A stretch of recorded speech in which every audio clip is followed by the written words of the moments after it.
महंगाई चरम सीमा पर है, उसको देश का मोदी जी और यूपी और बिहार के जोगी जी और नीतीश कुमार जी लगे हुए। मैं इस मामले में नीतीश जी को बधाई दूंगा कि कम से कम उन्होंने 10 लाख कहा था, आज 12 लाख तक उन्होंने रोजगार बिहार में देने का आगे प्रगति किया है। जोगी जी भी हमारे उत्तर प्रदेश के मुख्यमंत्री हैं, उन्होंने भी जो दिया है, चर्चा किया है, कहा है कि हर विभाग में उन्होंने आपका खोल दिया है और सारी नियुक्तियां, पुलिस भर्ती, शिक्षा में भर्ती, ये सब कार्यक्रम शुरू हुआ। इस पर हम समझ रहे हैं कि ध्यान देना चाहिए और यह तब देश का विकास होगा। मैं डॉक्टर शशांक शेखर आज आया हूं बक्सर रानी कोठी पर।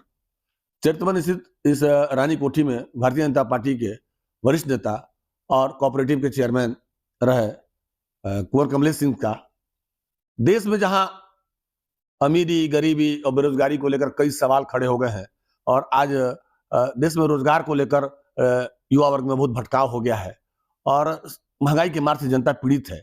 और ऐसे में जहां सरकार को इन सवालों को लेकर चिंतित होना चाहिए, बेरोजगारी को खत्म करने का प्रयास करना चाहिए, लेकिन आए दिन अक्सर देखा जा रहा है कि हिंदुवादी संगठन के नाम पर देश की तमाम मस्जिदों पर मंदिर बनाने की, मंदिर को लेकर सर्वे कराने की एक न्यायालय में अपील दायर कर दी जा रही है और न्यायालय भी उसका संज्ञान लेकर उसकी खुदाई का आदेश देता है। तो ऐसे में जो आपसी भाईचारा का माहौल था देश में, वह लगभग लगता है कि खतरे पर हो गया है। और यही कारण है कि आज बांग्लादेश में इसका असर हुआ कि बांग्लादेश में हिंदुवादी संगठन से जो लोग हैं, जो संत हैं, जो इस्कॉन मंदिर से जुड़े हुए लोग हैं, उन पर जो है ना सवाल खड़ा कर रहे हैं, उन पर हमले हो रहे हैं।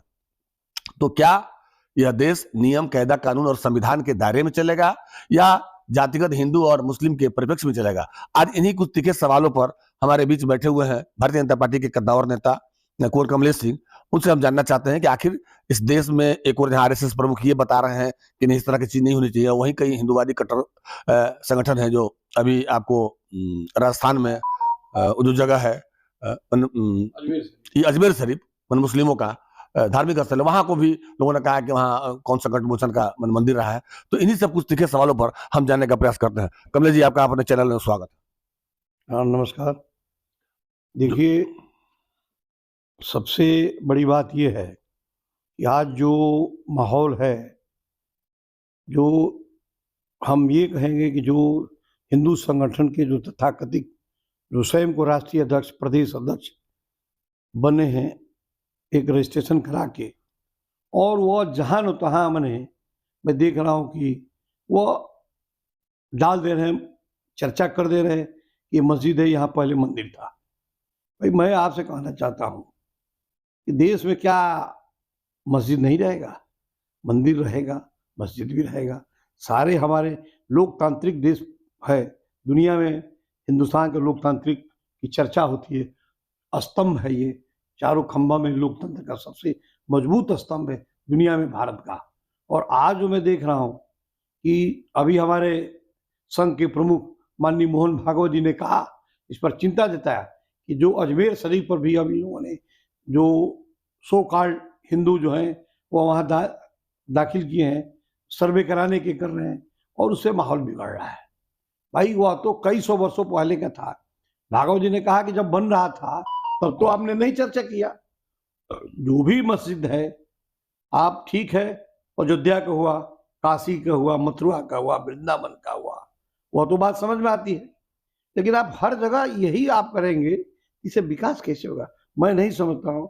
मैं अपने पार्टी के शीर्ष नेतृत्व से मैं इस बात पर चर्चा करेंगे कि आम जनमानस में ये बात, गरीब तबके में, मजदूर तबके में ये बात अच्छी नहीं हो रही है, ये चर्चा हो रही है। लोग रोजी रोटी के लिए, समस्या के लिए अपना उसमें हैं, परेशान हैं, महंगाई चरम सीमा पर है, उसको देश का मोदी जी और यूपी और बिहार के जोगी जी और नीतीश कुमार जी लगे हुए। मैं इस मामले में नीतीश जी को बधाई दूंगा कि कम से कम उन्होंने 10 लाख कहा था, आज 12 लाख तक उन्होंने रोजगार बिहार में देने का आगे प्रगति किया है। जोगी जी भी हमारे उत्तर प्रदेश के मुख्यमंत्री हैं, उन्होंने भी जो दिया है, चर्चा किया है, कहा है कि हर विभाग में उन्होंने आपका खोल दिया है और सारी नियुक्तियां, पुलिस भर्ती, शिक्षा में भर्ती, ये सब कार्यक्रम शुरू हुआ। इस पर हम समझ रहे हैं कि ध्यान देना चाहिए और यह तब देश का विकास होगा। आप जो हम नारा लगाते हैं, ठीक है, कटेंगे, तो बटेंगे। तो उसका विरोधी कई तरह शर्त लगा रहा है, जबकि ऐसा नहीं है। उसका तात्पर्य यही है कि भाई हम एक हैं। जो देश का हमारे प्रधानमंत्री नरेंद्र मोदी जी ने कहा कि नहीं, हम एक हैं, एक हैं तो सेफ है। तो देश में जब एक रहेंगे हम, वो नहीं कहना उनका कि हिंदू सेफ है, मुसलमान सेफ, ये नहीं कहा उन्होंने कहा कि देश में सारे लोग, गरीब से लेके हर क्रिश्चियन, मुसलमान, हिंदू, सारे वर्ग के लोग जो हैं एक रहेंगे तो सेफ रहेंगे। हमारी सोच है, आप देख रहे हैं कि उसी का परिणाम है। जो बांग्लादेश हमारा बिल्कुल शुभचिंतक था, हमने बनवाया, हमारे देश के लोग उनको आशीर्वाद दिए, आज़ादी दिलवाने में रहे। आज वहाँ पर भी देख रहे हैं। आज सौभाग्य से कहिए कि मैं भी इरकान मंदिर का एक आजीवन सदस्य हूँ, और वहाँ बताइए इंटरनेशनल इरकान मंदिर है, और वहाँ पर अब उनको बिल नहीं हुआ, तत्काल खारिज हो गया, और वहाँ अल्पसंख्यक के रूप में वहाँ पर हिंदुओं पर ये अत्याचार शुरू हो गया है। ये कैसे चलेगा? आप वहाँ करेंगे, हम यहाँ करेंगे, पाकिस्तान अलग करेगा, जर्मनी अलग करेगा, ऑस्ट्रेलिया अलग करेगा, अफ्रीका अलग करेगा, अमेरिका अलग करेगा, तो इस तरह से देश नहीं चलेगा। तो आपने सुना, कुंवर कमलेश सिंह का साफ कहना है कि हम सब एक साथ मिलकर रहेंगे। यही देश के नुमाइंदों का संदेश था, चाहे योगी जी हो या मोदी जी हो, आपस में मिलकर रहेंगे। लेकिन इसी बीच हमारे बीच एक और शख्स मौजूद है।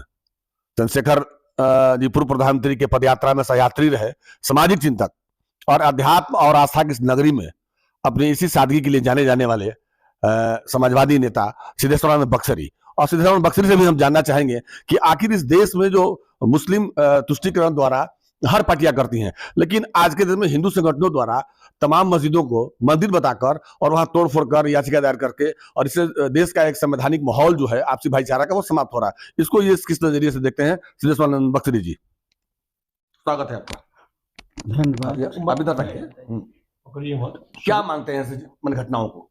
इन सब सारी घटनाओं की आड़ में हम समस्याओं का निदान चाहते थे। जब इस समय देश के थोड़े समय के लिए पूर्व प्रधानमंत्री आज जो नहीं रहे, चंद्रशेखर जी, हिंदू और मुसलमान की ही नहीं बल्कि हिंदू नेताओं का और मुसलमान नेताओं का एक साथ बैठक बुला करके राष्ट्रीय समस्याओं का निदान उन्होंने राम मंदिर के ऊपर ढूंढना चाहा था, ताकि ये हमारी मूल समस्या नहीं है। हमारे देश की समस्या है गरीबी और अमीरी, और गरीबी और अमीरी पर ऐसा आश्वासन देश के लोगों ने इधर के दिनों में दिया जब इंदिरा जी ने 2/3 बहुमत प्राप्त की, उस समय गरीबी और अमीरी पर।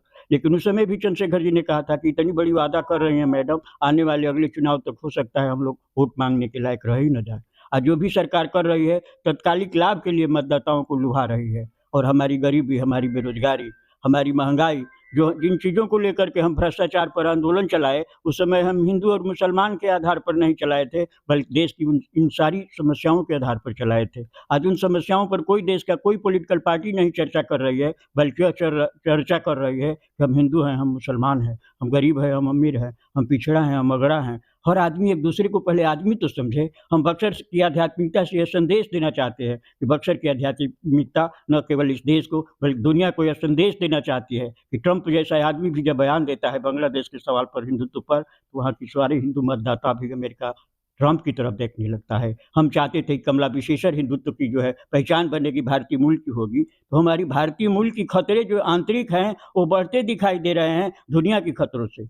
हम इर्द गिर्द के सारे अपने पड़ोसी देशों से खतरे से जूझ रहे हैं। हम आंतरिक कला पर विचार करें कि हम कैसे मौन चिंतन में आगे बढ़ा करके मौन क्रांति लाएं, और हम दुनिया को बुद्ध का संदेश दे करके विश्व शांति में हम सत्य। तो आपने सुना, बक्सरी जी ने कहा कि दुनिया को बुद्ध का संदेश देकर मौन क्रांति के साथ काम करें। उधर कुंवर कमलेश सिंह ने ऐसी घटनाओं की तीव्र निंदा की है, और वे चाहते हैं कि यह देश सामाजिक समरसता, आपसी भाईचारे और सभी समाज के लोग एक साथ मिलकर संविधान के दायरे में रहने का प्रयास करें, ताकि कोई भी हिंदू अन्य देशों में खतरे में न जाए और अपना भारत सामाजिक समरसता का प्रतीक हो। डॉक्टर शशांक, ऑनलाइन न्यूज के लिए बक्सर।